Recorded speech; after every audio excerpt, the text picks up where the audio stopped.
So there's a couple of people that you know in your life who seems to be having fun all the time, out partying every night, doing all these fancy things. But at the same time, seems to be at the top of their class, those high achieving partiers. How do they do it? You think to yourself, I'd be out here grinding 7 hours a day, and they're literally partying the day before the exam, and they seem to be so calm and confident going into the exam and actually aces the exam, coming out of the exam. How do they have the time? What is the secret sauce that they have that I seem to just not know about? Or am I doing something wrong? Well, the short answer is they're helping their studies without actually doing any study. You see, I like to use this metaphor. Studying is like driving a car. You want the best performance. Now, it comes down to the fundamental question. How do you increase the performance? What do you need to do? Is it just to slam on the accelerator? No, that's reckless. You'll break the engine, you'll break the car. Now, if you look at all the F1 races, the race goes on for about 90 minutes, but the drivers, the team probably prepares 90 days in advance, or even sometimes 90 weeks before the races. The design of the car, from the engine to the chassis, all the way to the wheels, the training of the driver, the cardio, the strength training, the blood, sweat and tears, the endurance, everything. That's preparation. And you and your studying is the same as driving F1 races. You need to take care of yourself. You need to do every little single thing correctly, every screwing, every little gear, every little screw, so that you can maximize your performance. Now the question is, how do you take care of yourself so you can actually study better without doing any actual study? You need to have healthy lifestyle habits. And the three most important ones are sleep and rest, nutrition, and finally, exercise. Everyone knows about the importance of sleep, right? Sleeping at least somewhat around 8 hours a day. But to some of us, the grinders, the hustlers, there is a controversy between whether sleeping is a waste of time. You can live on technically 5 to 6 hours of sleep a day, or the importance of rest. For the people who don't mind sleeping 8 hours a day, sure, go ahead. Continue to sleep 8 hours a day. It's good for you. It's not bad for you.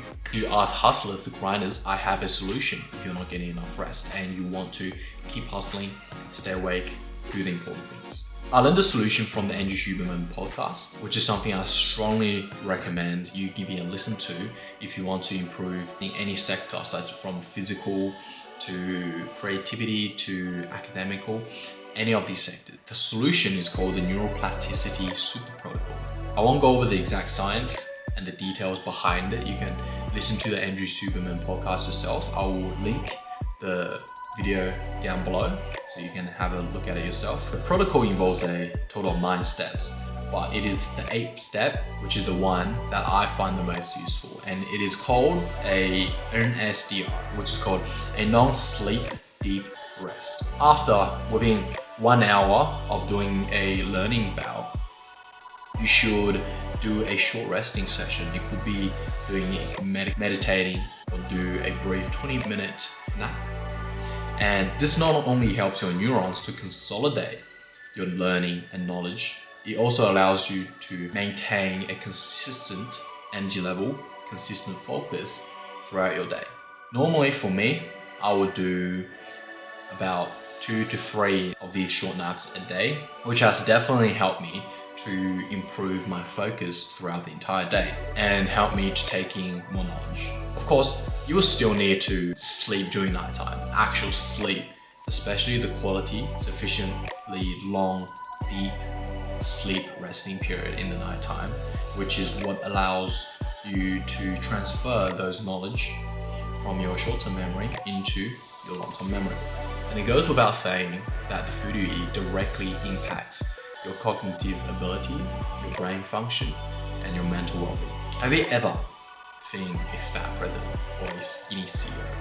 Even Mark, if training in the gym, the motherfucker looks like he came out of a simulation. Right? And yeah, he's a jiu-jitsu champion.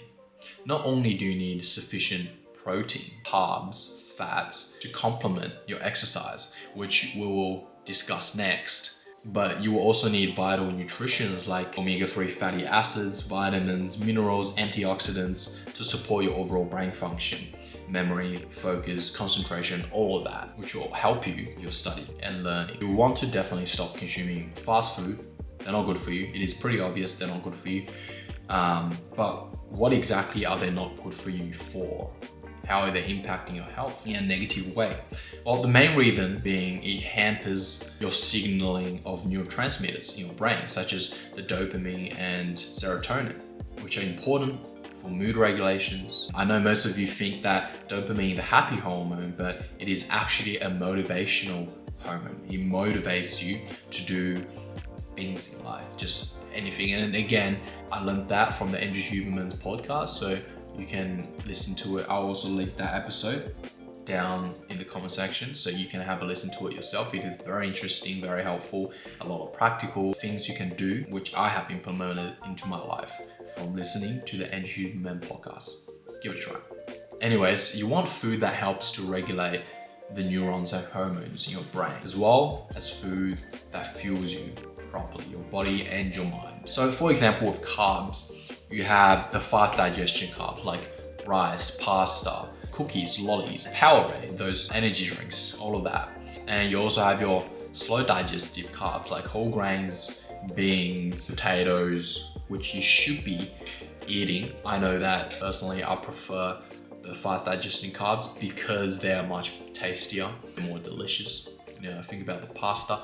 If you want good brain health, just overall improved health, you should be consuming slow digestive carbs.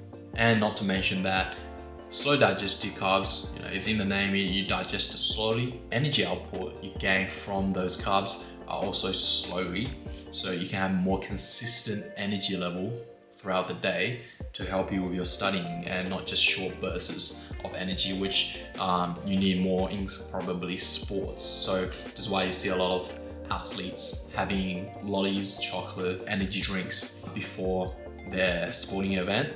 But as a student, you need consistency and focus throughout the entire day. And that's where slow digestive carbs are good for you.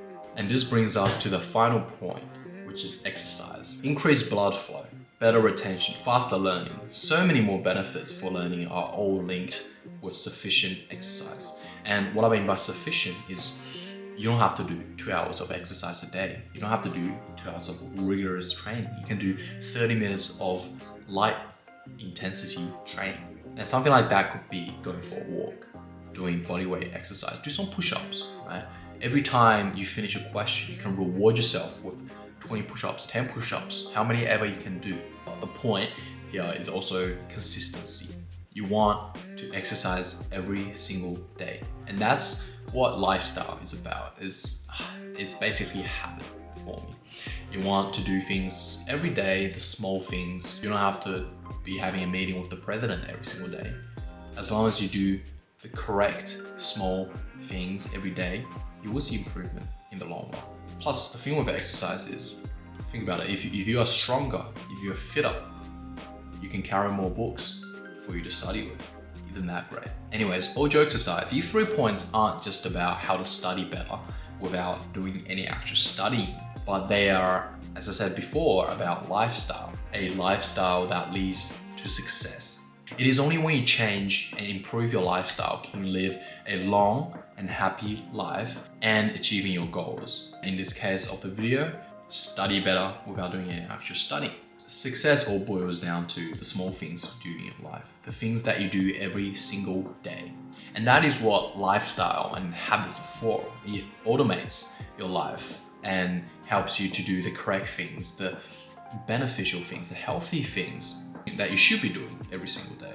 So you don't have to actively think about the small things. You can move your attention onto the actual bigger things, the big decisions you have to make in your life, the planning ahead. So ultimately, sleep well, eat well, do plenty of exercise, and I'll see you in the next video.